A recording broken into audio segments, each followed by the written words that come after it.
hold the superintendent and administration accountable. Have you taken notice of all the non-administrative employees over the past several years that have resigned, retired prematurely, been fired, or left the employment of the district?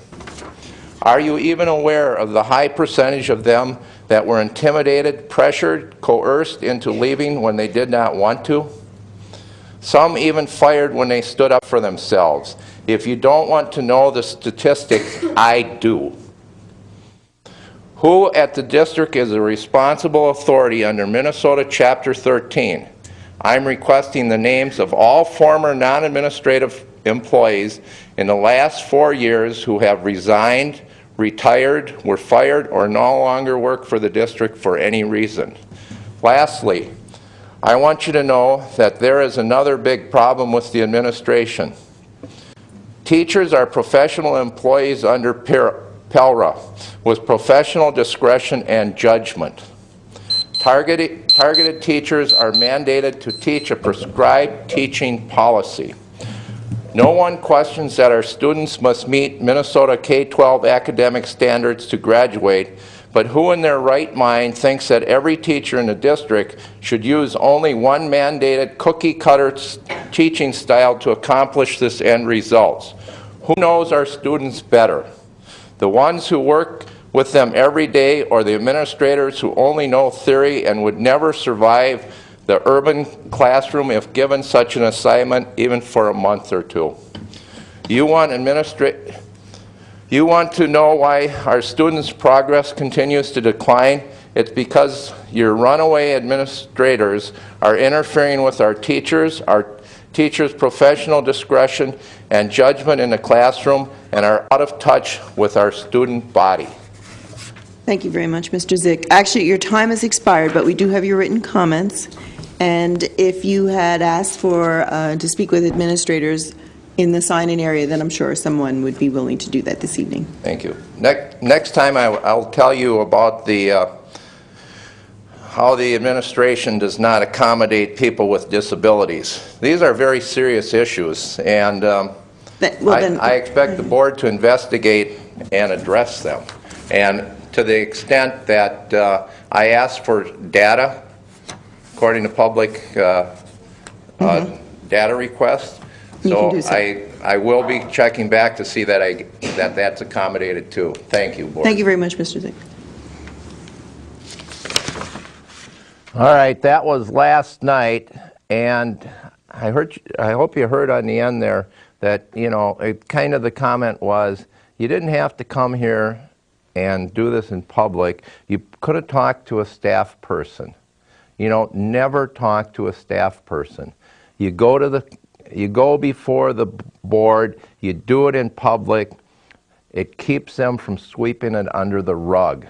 You have to do that. I remember in School District 622, that was St. Paul 625, that Woodbury, the people that live down in Woodbury, there's just a little sliver in the North St. Paul, Maplewood, Oakdale School District that is Woodbury.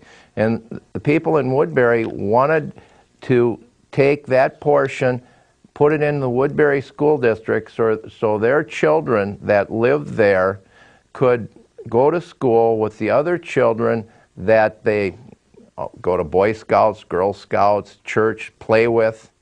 But no. See, the school district in North St. Paul said, oh, well, you know, we'll have these meetings in the back room and we'll work this out. And I told those people, I said, you know what? They're going to do a number on you. You're not going to get anywhere. Oh, yes, we're going to, you know, sit down together and we'll work through this. Yeah, right. when it was student per diem, do you think that the school district is going to give up money? Same thing. I mean, I was amazed to realize that there's, in the White Bear School District, there's part of a little sliver of Maplewood. Why do we have these goofy school boundaries? Why aren't they, when they, you know, when did they establish these independent school districts? And remember what I said, they're independent from the citizens and the voters.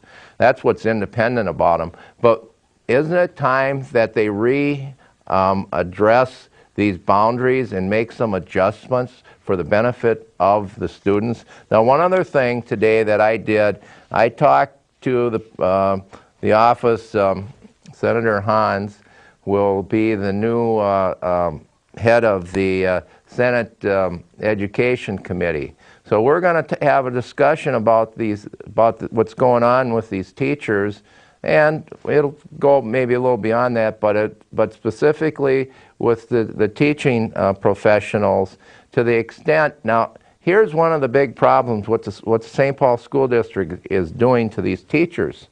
They're taking and sending somebody into the classroom for 15, 20 minutes, and based on that, they're putting them on a personal improvement plan, individual improvement plan. It was a memorandum of agreement, and it's not tied to the contract.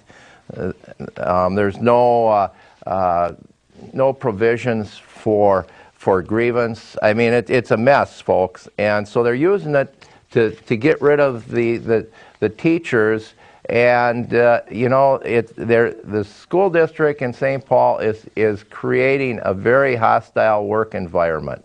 And to teach under these conditions, when you have administrators roaming the hallways with clipboards, popping into your room and saying, oh, well, you're not teaching our prescribed style.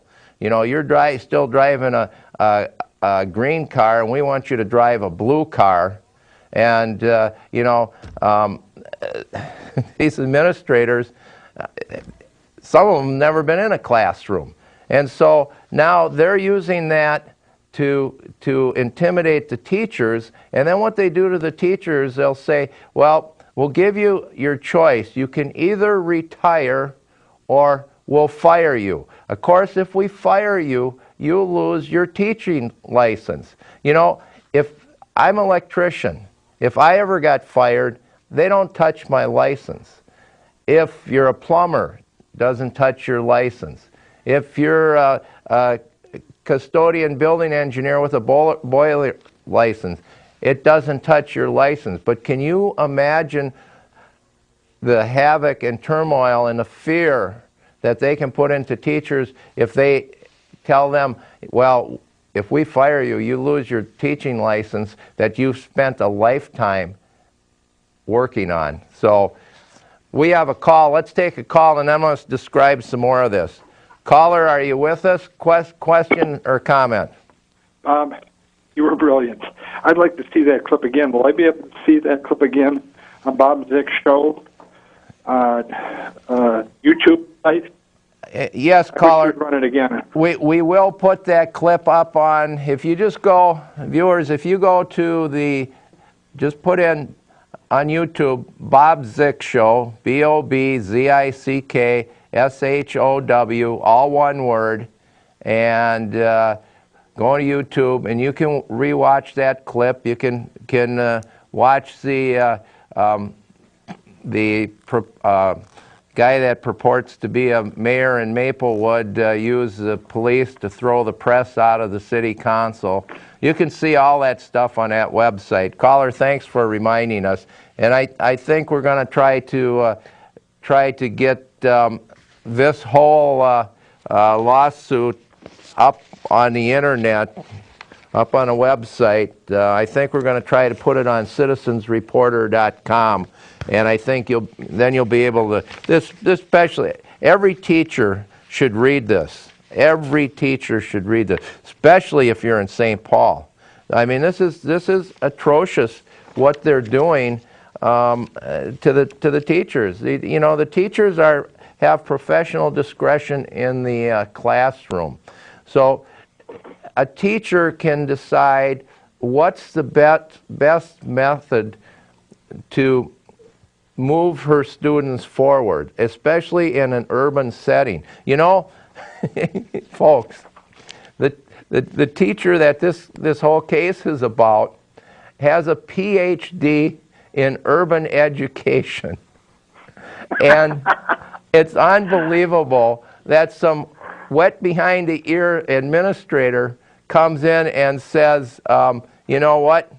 We want you to drive a green car. We don't want you driving a blue car here. We don't want you to use your professional discretion teaching these children. You know, I mean, it's totally subjective. There is nothing of substance on measuring these teachers' performance. There's nothing objective about it. It's all subjective. And if you want to see havoc in a school system, if you want to see demoralization of the schools and the teaching staff, this is the best way in the world to do it. And this is what your St. Paul schools, they have over a $500 million annual budget. I think it's about $600 million. I think their busing alone is about $40 million. And you know what? Now they're in, you know what they ought to do is get rid of some of those administrators. Instead of going into the classroom and taking out the senior teachers that are going to be the ones that mentor the young teachers and the ones that really bring the kids along the best. You know, when I went to the university, I was going to be a teacher. And I'll tell you what, after working in the school district as an electrician for 28 years, I came to the absolute conclusion they couldn't pay me enough to be a teacher and put up what goes on in our inner city schools. I mean, and it's coming out to the first ring suburbs. And, you know, it's chaos in there. And the only ones that don't get held responsible are the parents. The ones that are home drinking and using crack and cocaine and everything else, keeping their kids up all night long, sending them to school and saying it's the teacher's fault. And you got these kids in there in second, third grade. They're swearing at the teachers, they're assaulting the teachers, and it's the teacher's fault. And you send them down to the office, and the office sends them right back and says, what's wrong with you, teacher, for sending these kids down here? Can't you control your classroom? Unbelievable, folks. Caller, do you have any more comments? Yes. Were you at that board meeting, were you one-on-one there too with that cute-looking superintendent from Argentina? Was she there at the board meeting? I'm sorry, caller, you were breaking up. What about the superintendent for St. Paul? Was that cute-looking superintendent from Argentina with the little Latino tango in her voice? Yes.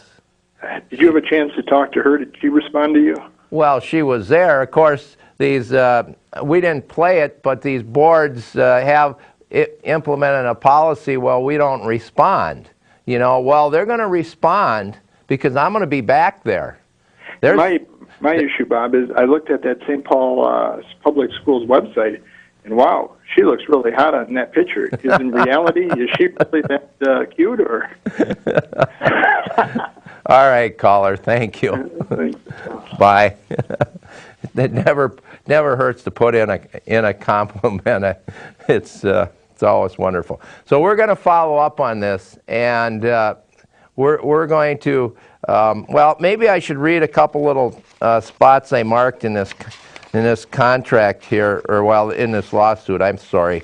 I marked a few little things, and I think it warrants reading it.